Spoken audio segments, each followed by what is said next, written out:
Since European invasion of Australia, Indigenous peoples have had negligible control over their own lives. They have suffered dispossession, displacement, exploitation, and extreme violence, the impacts of which have accumulated across generations and continue to systematically disadvantage Indigenous peoples. In order to overcome the enduring history of making decisions for Indigenous peoples, not with them, collaborative consultation is vital.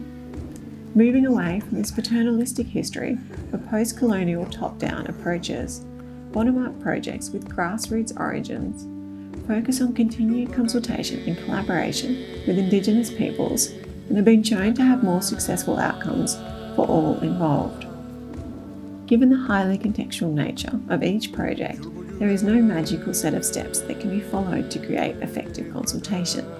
Instead, each project should be approached by placing a high value on developing cultural competency, relationships, and communication techniques to generate effective collaboration, so that Indigenous peoples can be the true driving force behind each project. Cultural competency underpins all work undertaken alongside Indigenous people. Coming to terms with the intricacies of various social, political, and interpersonal dynamics is ever-changing, yet must come from a place of fundamental respect. In making a genuine effort to connect to people, competency places the responsibility on the individual to educate oneself on the cultures and livelihoods of those that they are engaging with.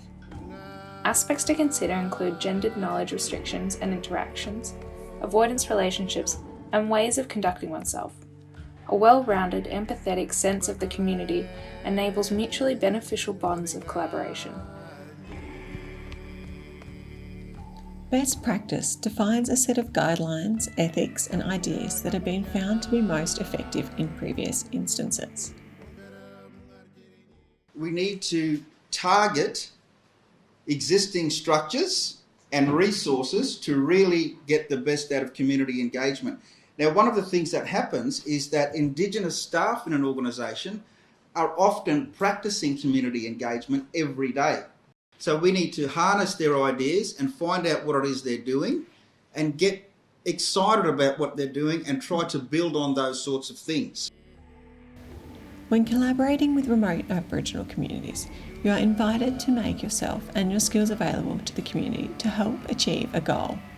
In Bauer Studio, communities reach out to us with a project that they have envisioned so that we can bring the project to life together. We provide the community with our skills and together we produce meaningful projects for the communities, building strong relationships in the process.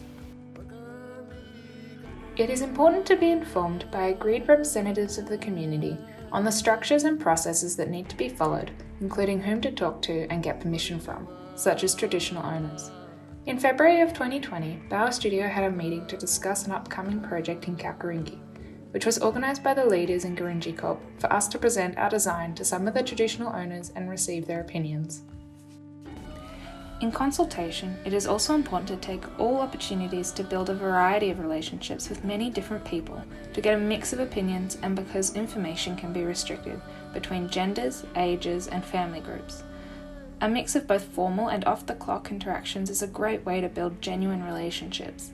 Discussions at the Warrangot Club in Kalkaringi, for instance, are more casual, less politically charged, and allow more time for answers. It is also a less threatening environment in which people may feel more comfortable voicing their opinions. Architects need to realise that Indigenous peoples have answers, and by working together in a two-way knowledge exchange, the collaboration can create rewarding and valuable community-specific designs. This in turn is dependent on building sustainable relationships which allow architects and stakeholders to work together to create successful built outcomes. Developing genuine partnerships with community members takes time. In Kalkaringi, Phil and Penny have ingrained themselves in the community's social fabric by attending community events, festivals, and frequenting local social outlets. Effective relationships should facilitate interdependence through mutual responsibility and reciprocity to generate successful consultation. An example of reciprocity is when, in early negotiations, Double R asked what Bauer was going to do for them, and David responded with, "What are you going to do for us?" R had assumed, based on previous experiences, that Bal would come to Kalkaringi and impose changes, rather than it being a two-way process. Building respect is also essential and requires the recognition of expectations and cultural differences, dressing and communicating respectfully, and respecting silence. Collaboration also requires building trust, which is achieved through consistency, following through on promises, and being open and honest about the objectives and scope of consultation.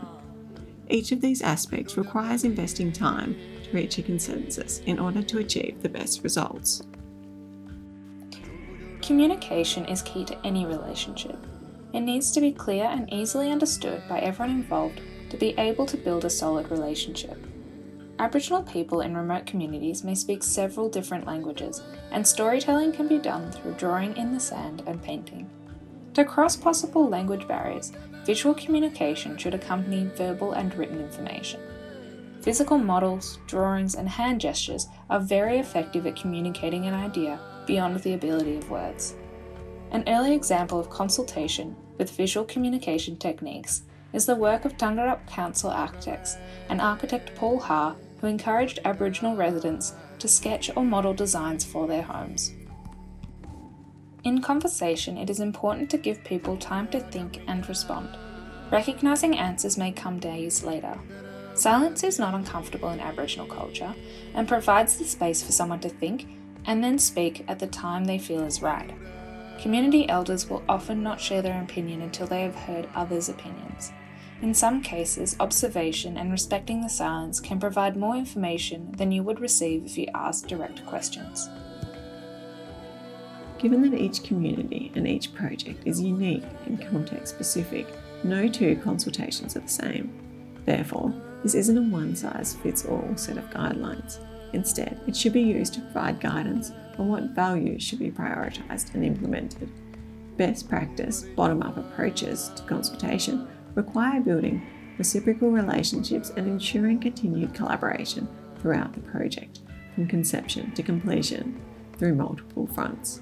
Collaborative consultation acknowledges that Indigenous peoples have answers, and by working together in a two-way knowledge exchange, our collaboration can result in successful designs specific to the community. Community consultation and collaboration is complex and can be time-consuming, but it is a worthwhile and essential endeavour as it results in the design of spaces that both Indigenous and non-Indigenous peoples continually use and engage with. After all, is this not the fundamental requirement and strength behind every successful piece of architecture?